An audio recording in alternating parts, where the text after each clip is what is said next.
चढ़िया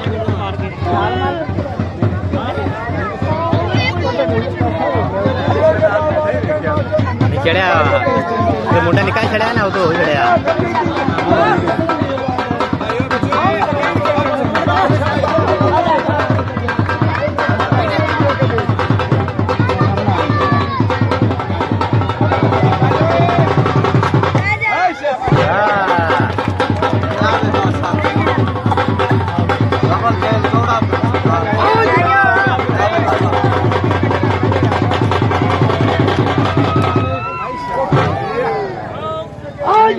सरकार जफर पट्टू अल्लाहबाद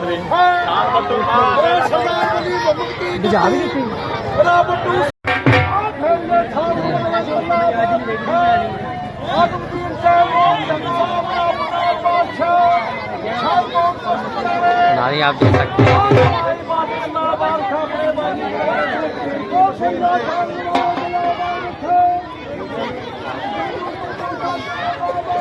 ये देख रहे हैं कि मैं पहुंच गया है। कल मुलाद में था, आज कहाँ पहुंच गया है देख सकते हैं।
लकड़ चंगी लाई हुई टिकी नहीं गए।